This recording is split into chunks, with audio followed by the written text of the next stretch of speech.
It's Monday. It's morning. And it's Macabre, me beautiful listeners. Welcome to Monday Morning Macabre, where we talk about all things delightful. Yeah. We sure do, Chief. Hey, everybody. Welcome to Monday Morning Macabre, the show where we talk about all weird, spooky, dark, spooky, creepy, spooky things. And we're your hosts, Scones and Darcy. I am Darcy. I am Scones, and I ate so much lasagna today. Ooh, how much lasagna did you consume, and what kind of lasagna? Let's get into it. We're going straight into the macabre, folks. What was in your lasagna, Scones? It's your classic lasagna. It had the ground beef and the ricottas and the pastas and the sauces and stuff. Yeah, you got that. You ever meet people whose hair looks like lasagna pasta? No, but I hope to someday if I work real hard. Hey, maybe one day. You keep at it, Scones, and I guarantee you I can get your Make-A-Wish to come true of meeting a person with lasagna hair. If someone out there listening is like, listeners, think in your life, hey, is there someone with lasagna pasta hair? I know exactly who it is off the top of my head right now, and we're talking to you. You could maybe say ramen noodle hair if you wanted to, if that were more your speed. But I'm telling you, it exists. It's a real thing. It's an epidemic, actually. It's the worst epidemic facing the planet today. This is why Japan has closed its borders now until the end of January, is because of ramen noodle hair. I didn't mean to make it Japan and ramen. But here we are. Will we cut it? Who knows? Who's to say? That's for the Lord to decide. Welcome another week. Last Monday of 2020, guys. Oh, it's over. Thank God. Pump the memes out now. Fucking God. 2021, day one where the coronavirus is gone and we all get super swole at the gym. And everything goes great in our lives. I can't wait for that. I hope you all have I hope 2021 brings you all prosperous. I know they say new year, new me, and that's a cliche, but you know what? Fuck it. You can have it this year. New year, new you. Hey, Darce. All right? New year, new me. Wait, shut up. Did you just come up with that? Listen, it's fun. It is fun. It rhymes. And if anyone here has seen the show Dark Tourism, or Dark Tourist. Why aren't we that? Yeah, I think that's the highest we can go. Yeah, I think that is like the peak of where Monday Morning Macabre could get, would be to have our own Netflix show where we just travel to places that are spooky, but that fucking guy already did it. He sure did, but hey, we could do it better. Remember that. Hey, yeah, call up your local state representatives and tell them, hey, Darcy and Scones should have their own dark tourism show. They'll know exactly what you mean. They 100% should. And also tell them that they probably have to buy a lot of, what do you call it? What's the train that goes across the country? Fucking Roll Tide? What do you mean? That train? Amtrak. Oh, yeah. Because Darcy does not like flying. Listen, baby, if I can keep myself from being in the air, because I'm a human with two legs and no wings, I'll do it. Amen, brother. Although I think I'm getting better. You and John Madden. I'm getting, yeah, true. Or, doesn't matter. All I'm saying is the greats all die in plane crashes. So, I mean, I'm prone to a plane crash. I think we can all say that I am You're great enough. I'm among... I've reached that level where a plane's the only thing that will kill me. What if Mark Wahlberg's on your plane? Oh, shit. Then remember when he said that horrible thing?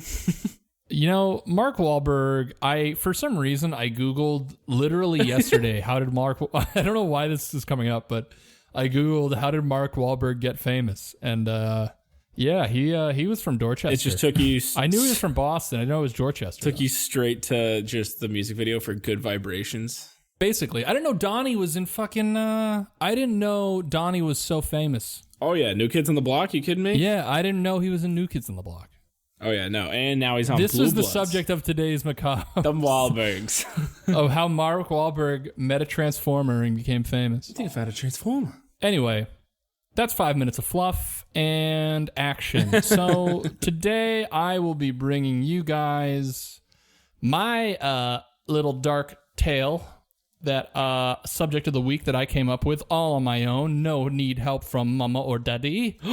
Jenny said this subject's so good she's going to put it on the fridge. Oh my gosh. I'm going to make the fridge, everybody. But this week, Scones, I'm going to bring you two things. I looked up, I wanted to do like wacky and wild ways to die. And yay, in a plane crash. And it come full circle, everybody. How wacky is that? Mark Wahlberg hits you in the face with some silly string on a plane. The day and the fall music out the died. door. Yep. And Jim Croce's ghost will look over me in heaven. Today, Scones, we're going to be talking about wacky and wild ways to die. And I've got a few different little tales to tell you. And they're humorous and sad. Sure sounds macabre.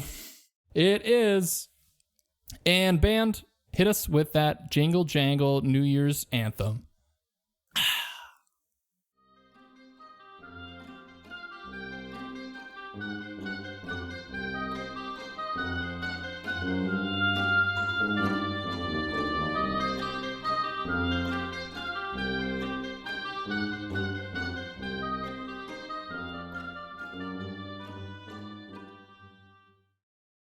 We should just play Hey Jude and just see what people say. See how long it takes for a cease and desist to show up. For a DMCA takedown? Yeah. All right, gang. Strap in because this first one's a doozy. This ginger ale I just poured is popping. I got my slippers on. I'm drinking my father bought me a Glenlivet 12-year whiskey for Christmas, and that's what I'm sipping on. Tough guy. Yeah, he knows what his baby likes. I'm sorry. I love it. Okay. All right, gang. How much will be edited out? How much won't? How much won't? That's the fun roulette you get to play. Scones gets to have a fun time when he wakes up tomorrow morning and sees what's still in the podcast. Ooh, it might what be 3 made minutes it? long. It'll be the intro music, the music to this segment, and the outro music. All right. Among the epitaphs displayed on the side of St. Stephen's Church in the town of Braunau am Inn. It's Austrian, so I don't know Wait, how now? if anyone knows it. Braunau. Oh, how now, Brownow? How now, Brown Cow and the Inn on the Austrian-German border, there is a large stone relief of a man with an unusually long beard stretching down past his feet. At first glance, it might seem a bit outlandish, but it's a fitting monument to an important man who was killed by his own facial hair. Merlin? Basically. This is Atlas Obscura. And of course, we're talking about... I fucking love Atlas Obscura. God damn, Atlas Obscura gets me jammed up. Jam me up, Atlas. The person we were talking about is Hans Steininger, a 16th century burgomaster, which apparently means town mayor. Wait, yeah, a burgermeister? Yeah, burgermeister. That's what he is. He's the burgermeister Meisterburger. Holy shit. Whoa. Look at us learning and making connections to real world shit. Is that Jack Frost? Or is that... Well, that's Santa Claus Comes to Town. Oh, yeah, you're right. Kris Kringle. Yeah, where he's like literally Hitler. It's really weird. Hey, Burgermeister Meisterburger, man. But yeah, Burgermeister Meisterburger, a.k.a. town mayor of Braunau am Inn, who's since become somewhat of a folk figure. Much about his life and role as the leader have not survived the centuries since his death, but his incredible beard, which is said to have been over 4.5 feet long, looms large in the town's cultural memory. Now that's a beard, baby. Steininger was a popular mayor serving multiple terms, but in 1567 he met an ignominious... Wow, they had to use that word. Ignominious. Hey, let's study for those SATs, baby. Deserving or causing public disgrace or shame. Okay, interesting. He met his end on September 28th. There was a large fire in the town that caused a general panic. Steininger usually kept his prodigious beard hair rolled up and stuffed in a pocket. So he had a pocket that he would roll his beard up, his 4.5-foot beard, and stuff it in a pocket. That's so boss. He's so boss, dude. But during the commotion of the fire, he was running around with it hanging free. In the midst of the chaos, he managed to step on his own beard, sending him tumbling down a flight of stairs and breaking his neck. He died by his own beard. That's a bummer. Crazy way to go. Darce, you should grow your beard out that long and see if you can survive. I would just wrap it around your head. Now, what's cool about this is there is a display in the town of the beard. They took the beard and put it in a museum. Ew, wait, the actual beard? Yeah, the actual beard. Here, let me hit you with a little... Click that link and scroll down to see what looks like a gross 400-year-old beard or whatever. Oh, thanks, dude. No problem. But it's literally... It looks like a... Oh. Yeah, it looks like what you pull out of your drain. It kind of looks like... I thought it was like a snake skeleton at first. It does look like a snake skeleton. After his death, Steininger was honored with the aforementioned epitaph, but that's not all. Lest the years of work it must have taken for him to grow his beard be lost, the long length of facial hair was cut off and preserved separately, becoming an important town heirloom. Over 450 years after Steiner's death, his beard survives, currently on display at the District Museum Herzogsburg in Braunau. How now? How now, Braunau? The artifact has since been authenticated and chemically preserved so that future generations can continue to appreciate this sensational local story. So, today, wow, this is a weird kind of connection. Braunau am Inn is most often remembered as the birthplace of Adolf Hitler. Hey! Super weird. Okay. Way to make it macabre. But for understandable reasons, the local tourism board seems more keen to celebrate the mayor who was killed by his own beard. They're not like, he was an art student. Yeah. There have been even tours of the city given by a Steininger reenactor decked out in a flowing fake beard, which is it's pretty badass. So that's just one little fun one that I thought was just crazy. That's pretty crazy. Interesting. And it has crazy, a Burgermeister in it. It does have the Meisterburger, Burgermeister, Burger King, have it your way, baby. Yeah, have it. The second story. Shout out to Jimmy and his grandma. Yeah, true. Every weekend, baby. That makes sense to him. No one else. The next story we're going to talk about is the bizarre dance epidemic of 1518. This is what that preacher in Footloose was trying to avoid. So, the bizarre dance epidemic took place in Strasbourg. So this is a city in France that in 1518 had a weird summer where epidemic took over and everybody started dancing for weeks on end. It started with just a few people dancing outdoors in the summer heat. Arms flailing, bodies swaying, and clothes soaked with sweat, they danced through the night and into the next day, seldom stopping to eat or drink and seemingly oblivious to mounting fatigue and the pain of bruised feet. Dude, like Beethoven or whoever must have just dropped a bop that summer. Absolute banger. Summer banger was playing, and it was just like some dude with a lute who's like, I'm really fucking good at this. Holy shit. So... Seldom stopping to eat or drink and seemingly oblivious to mounting fatigue and the pain of bruised feet, they were still going days later. By the time the authorities intervened, hundreds more were dancing in the same frenetic fashion. But this was not one of those 80s raves that began in a remote lay-by and ended in a muddy field. Lay-by? I don't know. I've never been to an 80s rave. It's The Guardian. It's The Guardian. They say whatever they want. Rather, it's one of the oddest epidemics to be recorded in world history, and it happened 500 years ago this summer in the city of Strasbourg. This is a 2-year-old article. Oh my god. Oh, okay. Sorry. It was there over the course of 3 roasting hot months in 1518 that several hundred people developed a compulsion to dance. The dancing went on and on until, to the horror of crowds who gathered to watch, some of them collapsed and perished on the spot. So literally people were dancing in this town for no known reason until they fucking died. Are you going to tell me at the end that like this is when like the first time ecstasy was discovered or something? I mean, actually that's like the first time they found Molly. They go into a little bit of accounts regarding like, we'll get to it. We'll get to it. Hey, listen, come the fuck down. We'll get to it. I thought you said come to Fucktown. And I was like, oh, what's the address? We're dancing till we die. Fucktown, USA. Okay. Oh, man. According to an account written in the 1530s by the oh, my God. These people with their vocabulary. Yes, the Guardian. We are impressed. The irascible... Good, you have impressed me, Guardian. You live another day. I am the Burgermeister of Fucktown. Anywho, irascible but brilliant physician Paracelsus Dracula of Fucktown says the dancing plague of Strasbourg began in mid-July 1518 when a lone woman stopped outside her house and jigged for several days on end. Within a week, dozens more had been seized by the same irresistible urge. The rich burghers who ran the city were not amused. Burgers are back, baby. This is a burger-filled episode. This is sponsored by Burger King. By Burger King. Have a mayor. Eat him. Eat the mayors. Eat the rich. One of them, writer Sebastian Brandt, had devoted a chapter of his moralizing bestseller Ship of Fools to the folly of dance. Mystified by the chaos in the streets and the following chaos in the sheets, he and his fellow city councilors consulted local doctors who, in keeping with standard medical wisdom, declared the dancing to be the result of, quote, overheated blood in the brain. That sounds fake.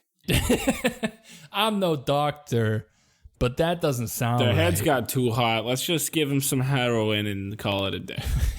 We're 16th century doctors. Hey, it's me, 16th century Dr. Darce. Take a seat on my everything is made of stone and wood. Do you want cocaine for those ghosts? Cocaine for the brain ghosts. The counselors implemented what they felt was an appropriate treatment. More dancing.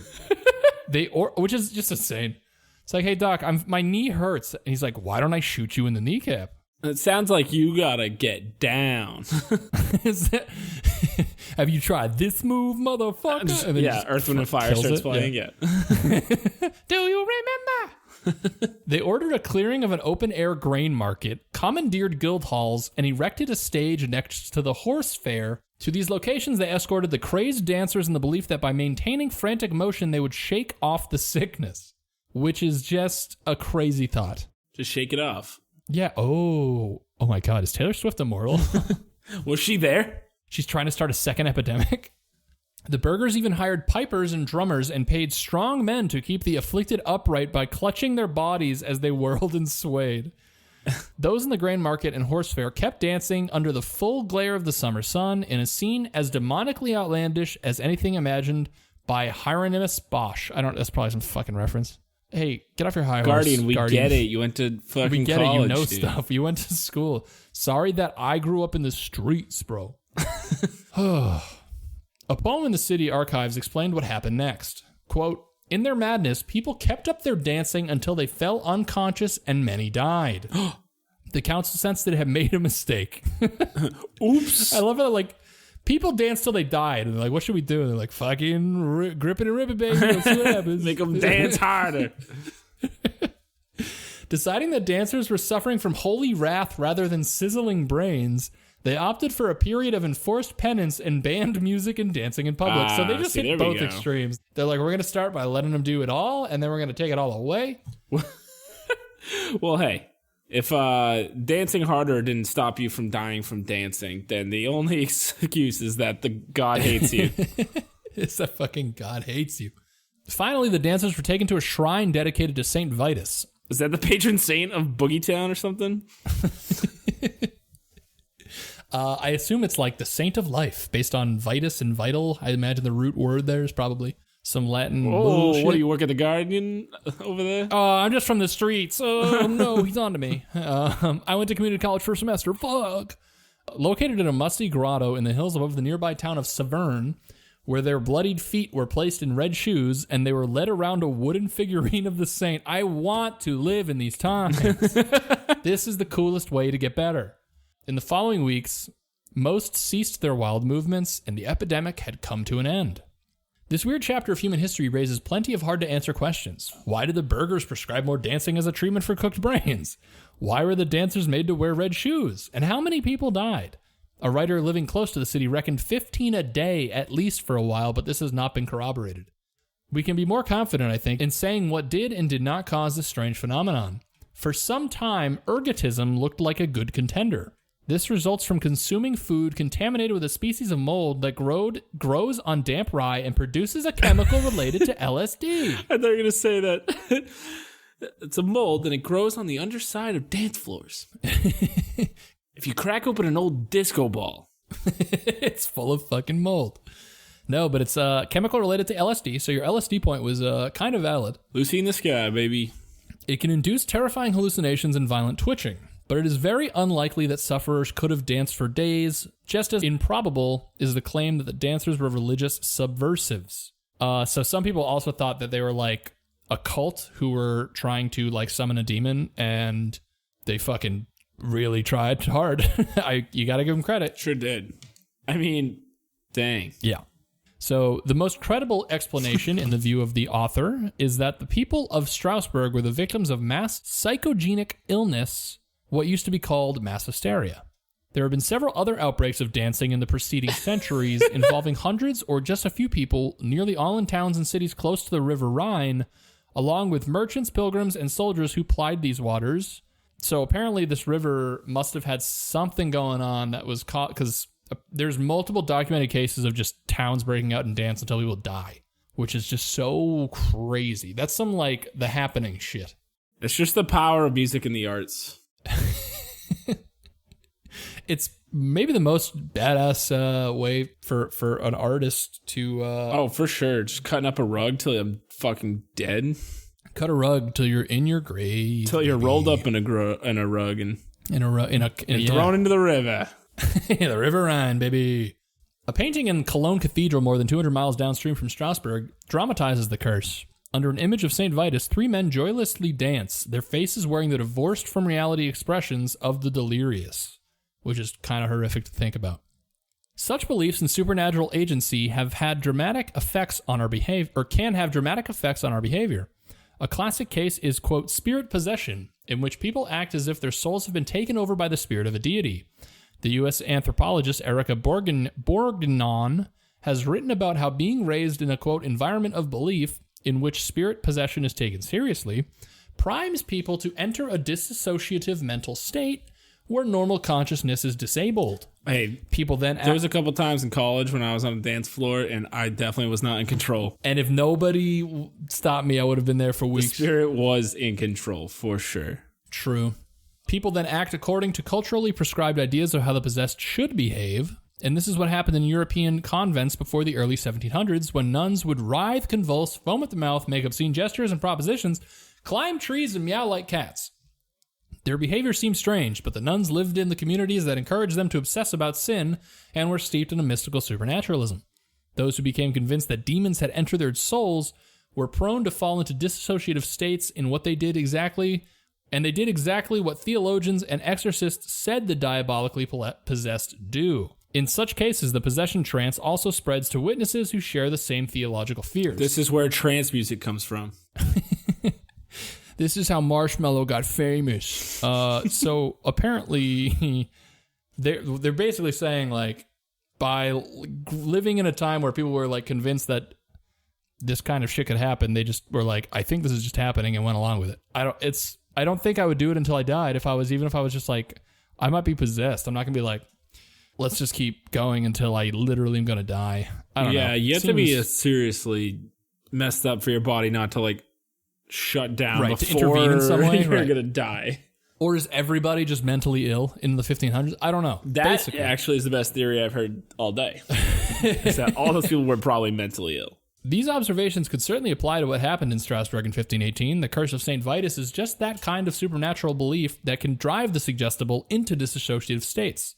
The chronicles agree that most people were quick to assume that an enraged St. Vitus has caused the affliction, so all it took was a few of the devout and emotionally frail to believe St. Vitus had them in his sights for them to enter a trance state in which they felt impelled to dance for days. If the dancing mania really was a case of mass psychogenetic illness, we can also see why it engulfed so many people. Few acts could have been more conducive to triggering an all-out psychic epidemic than the counselor's decision to corral the dancers into the most public parts of the city. Their visibility ensured that other city folks were rendered susceptible as their minds dwelt on their own sins and the possibility that they might be next. So it was kind of like peer pressure at that point, where they were like, oh, they're all dancing, maybe I'm next, and then they would just fucking die. Dude, I just looked up St. Vitus. He's considered the patron saint of actors, comedians, dancers, and epileptics. Oh. He's also said to protect against lightning strikes, animal attacks, and oversleeping. Shit, this dude's got it all. He sounds like a fun guy. Catholicism's wild. Full circle. Fortunately, the 1518 dance epidemic was the last of its kind in Europe. In all likelihood, the possibility of further outbreaks decline along with the belief systems that had sustained them. In this way, the dancing mania underscores the powerful cultural context to shape the way in which psychological suffering is expressed. Yeah, until Daft Punk tours again. Then we're going to be right back in it, baby. Dude, if they release Steam Machine 2, I'm dead. I'm in the ground. It's fucking over. Put a stick of fork in me. My goose is cooked, baby. So that's the dancing craze of 1518. Just an insane thing that actually happened. That people just danced until they died, and we don't know why. Dance till you're dead. The best we can come up with is like, people were doing it, so other people did it. Like, that's literally all we got. Which, to be fair, has been the cause of a lot of horrible things in history. True. Like the great pantsing of me in 6th grade. Instantly dead. His social life, that is. So that's those are a couple crazy, weird ways to die. The first one is more just like outrageous. The second one is I find very interesting and weird and dark light. Dance till you're dead. Dance. Remember that song that was in Project X? I do. Yep. Remember Project X when they threw the house party that was and so everyone sick, came dude. over? I like so sick, so dude. much like my real life, dude. Like my hey guys, dude, last night was a movie. I threw up on my jorts. It was like every movie. It was like Braveheart, bro. Movie. But that'll be our first Monday Morning Macabre live show. We're gonna have Project X at my house. Dance till you're dead. That would be such a sick way to do a live show. Just throw a massive fucking party. Yeah, and everyone has to dress like from 1510. Everyone has to dress in like old timey like bloomer clothes and stuff. Everyone has to do a shot and then do penance. Ooh.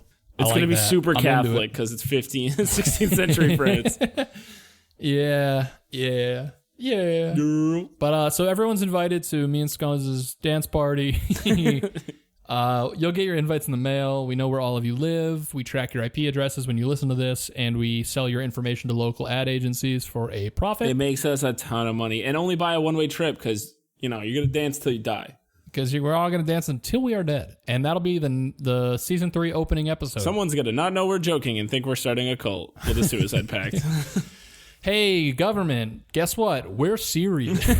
Let's fucking go. We got white Nikes laced up. Kool-Aid in the fridge. Gang, thank you for listening to another episode of Monday Morning Macabre. I hope your 2021 goes off without a hitch. I hope it pops off like 16th century France. Yeah, I hope 2021 is just like 1518 Strasbourg, where we're all just going to dance and have a good time. Yeah, be the Burgermeister of your own life this year. Be the Burgermeister you want to see in the world. And follow us on our socials, Monday Morning Macabre on fucking Twitter, on Instagram, MMacabrebot on Twitter, on Twitch. Follow us on Twitch at Shroud. So you said Omegle? Follow us, yeah. Wait, up our hold Omegle on. I have a accounts. question about Omegle while we have the listeners. It's first of all, I believe it's pronounced Omegle. Ooh. So I'm going to stop you right there. So, because they're probably like, what the hell is an Omegle? How do you not just get horrible graphic perverts like you did on Chat Roulette? You do. Oh. It's just they do their best to get rid of them, but like they can't stop me. So you just do. That's a good question. Hey, listeners, send us your favorite Omegle stories. Oh, I bet there are some scary Omegle stories. Yeah, you guys. Ooh, we should look. It's gonna up be like a don't Omegle. fuck with cats kind of thing. It'll be, dude, this is the creepy one. It's you on Omegle and you mattress or like you enter a room with somebody and it's a video of your window through your window looking at you. Ooh, write that down. Bleep all this out. And then wait. And then you in the room turn around and your dick's out. Bam, bam. We got it. Omegle, we're coming for your cash. Everybody else, have a good Monday. Good Monday. Boy. Boy.